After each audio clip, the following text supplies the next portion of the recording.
parte da direita anda bem chateada com os poderes por conta de assuntos ligados à liberdade de expressão. A questão do Marco Civil na internet foi só mais um tijolinho em uma confusão que vem se arrastando aí desde 2019, desde da CPMI das fake news, talvez até antes, foi se agravando, deteriorando ao longo de 2020, e a história até os dias atuais vocês conhecem muito bem.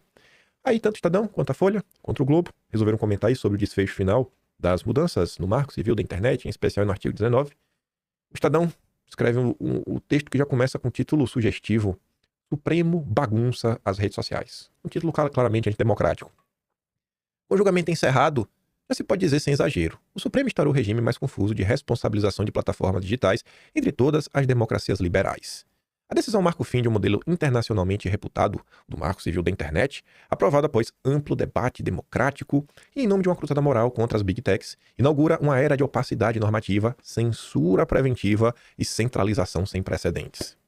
Quem poderia imaginar que o Estadão, que começou lá atrás, junto com a Folha também, eu não lembro quem foi que fez porque teve duas matérias que eram tipo GPS ideológicos, que tentavam pintar pessoas extremistas, moderados. A Folha fez um, que é o nome, e o Estadão também fez um.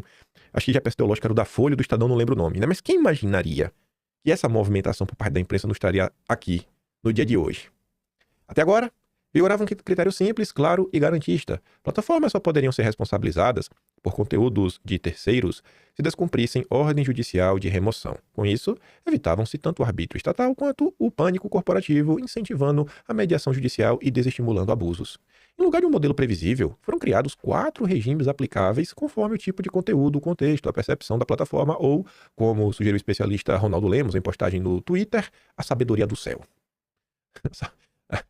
Depende da sabedoria do céu. Beleza. Esse senhor, o Ronaldo Lemos, ele faz parte de um núcleo de estudos que sempre deu uma ajuda para o que está acontecendo.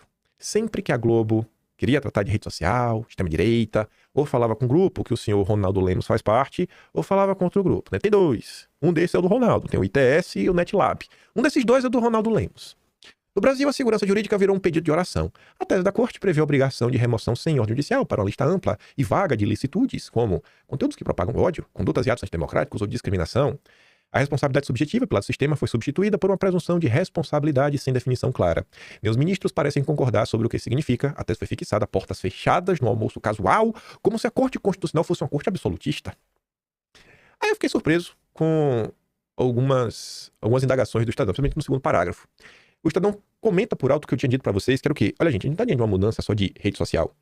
Quando eu pego aquele texto do Tilt, lá, que é um portal dual focado em tecnologia, eu falo, ó, o que tá acontecendo engloba todo o ecossistema da internet. Todo. Sites, reviews, né? Review até de restaurante, tudo isso entra nesse pacote. O contraste com o direito europeu, tantas vezes invocado, não poderia ser mais flagrante. Na União Europeia, as obrigações mais rigorosas do DSA aplicam-se só a plataformas com mais de 45 milhões de usuários. Aqui, no Brasil, aplicam-se a tudo, do Google a fóruns de nicho, do Instagram até o Reclame Aqui. Lá, as regras foram deliberadas democraticamente. Aqui foram improvisadas pelo judiciário. Não foi democrático não, Estadão? O cenário é sombrio. Sob risco de punição, as plataformas removerão conteúdos preventivamente. Aí, olha só, olha as perguntas do Estadão. Como distinguir sem ordem judicial o que é manifestamente ilícito? Críticas a presenças de pessoas que não nasceram mulheres, mas são mulheres, né, em esportes femininos. Serão conteúdos que propagam ódio? É uma pergunta que eu acho que é bem pertinente. E aí? Vai ou não vai? Vai ou não vai? Vai ou não vai? Eu acho o seguinte. Se quem fizer essa crítica for alguém que, na visão do Armínio Fraga, é um democrata, beleza. Mas eu acho que se for algum jornal... Por exemplo, se essa crítica hoje fosse feita pelo Estadão, o Estadão caía. Por mais que o Armínio Fraga tenha preço. Por quê? Porque o Estadão está na posição de oposição ao Lula, que os identitários veem como o seu herói, o seu ídolo.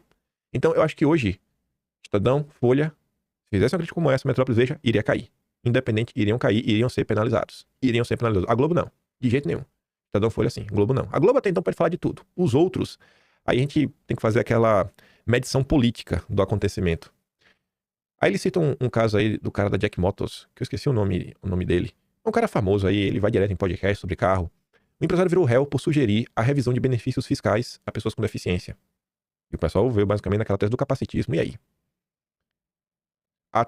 o ponto que ele coloca na discussão é o seguinte: olha, gente, a maior parte das pessoas, assim, não é uma parte, mas ele fala assim, tem muita gente que tem direito a comprar um carro com desconto, que nem tem um problema tão sério assim. Às vezes tem um negócio assim que não é bobagem, mas vai lá e consegue um desconto. E aí, se você dá um desconto para outra pessoa tem que pagar um pouco mais caro no carro. Então, será que acaba compensando isso daí no final do dia? É um questionamento que ele faz, para ver se o preço dos carros baixa um pouquinho para todo mundo. É só um questionamento que ele faz. E aí? O Ministério Público foi pra cima dele. Muita gente ficou surpresa, né? Que o Ministério Público foi pra cima dele, porque muita gente achava assim, pô, peraí, velho. É sério que isso aqui tá acontecendo? Então, nesse caso, as plataformas, como o Ministério Público abriu, né, uns questionamentos aí, um inquéritozinho, eu acho que as plataformas já deveriam ter tirado do ar. Então, olha o cenário que o Brasil está inserido. O presidente da República, que se recusa a classificar o Grupo H como terror, já chamou articulações de adversários de pessoas que tocam terror.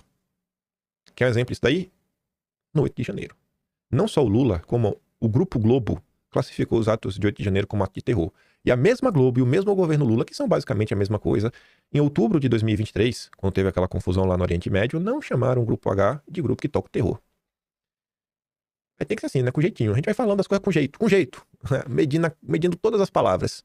Mesmo que parecia óbvio, é subjetivo e dependente de contexto, mas a nova regra presume que empresas privadas saibam mais que juízes. E elas não têm escolha. Submetidas a regras vagas, custos elevados de conformidade e riscos jurídicos imprevisíveis, as pequenas e médias plataformas enfrentarão um fardo que poucas suportarão, diferentemente das grandes corporações, que contam com departamentos jurídicos robustos e recursos para automatizar a moderação de conteúdo. Os menores serão forçados a remover conteúdo em massa por precaução ou têm que abandonar o mercado. O novo regime, ao invés de disciplinar os gigantes, os blinda da concorrência, inibe a inovação e empobrece o ecossistema digital, onde a pluralidade de plataformas é tão essencial quanto a pluralidade de opiniões. Tão preocupante quanto o conteúdo da decisão é sua forma. A Corte fabricou exceções onde a Constituição exige lei, e o fez com entusiasmo de quem se vê investido de uma missão redentora. Salvar a democracia, reeducar a sociedade, recivilizar o país. Para os togados, parece pouco guardar a Constituição. É preciso moldar a cultura. Mas toda cultura moldada sob coerção tem algo de totalitário. E toda democracia que entrega o debate público ao arbítrio de magistrados ou empresas privadas coagidas a censurar perde algo de sua alma. A decisão do Supremo cria um precedente perigoso. Desfigura uma lei mundialmente respeitada e inscreve o Brasil no mapa das democracias formais com práticas crescentes autoritárias. Eu não sei vocês, mas ouvi isso aqui, ó. Inscreve o Brasil no mapa das democracias formais com práticas crescentes autoritárias.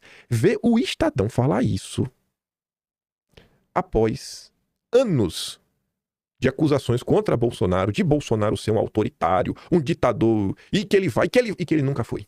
Ele nunca foi. E tá ali, né? O período do autoritarismo brasileiro foi instaurado para combater o autoritarismo de Bolsonaro que nunca veio. Porque prevenir é melhor do que remediar, né? Rapaz, surreal o que fizeram com o país. O decano, Mishima Mendes, em tom espirituoso, disse que todos na corte são admiradores do regime chinês. A frase lida à luz do julgamento tem menos graça do que de profecia. A Folha vem na mesma linha, um tom um pouco mais ameno. O Supremo incentiva tumulto e censura ao legislar sobre a internet. Aí fala, né? Pô, a maioria votou a favor, né? De derrubar o marco legal, né? Enfim. E a Folha ainda ressalta que no Marco Civil da Internet, o artigo 19, né? Ele deixava de forma explícita que um dos intuitos era assegurar a liberdade de expressão e impedir a censura. E tome, derrubou. Faltava avançar com o segundo erro. Esse era o primeiro erro. Aí o segundo, arbitrar de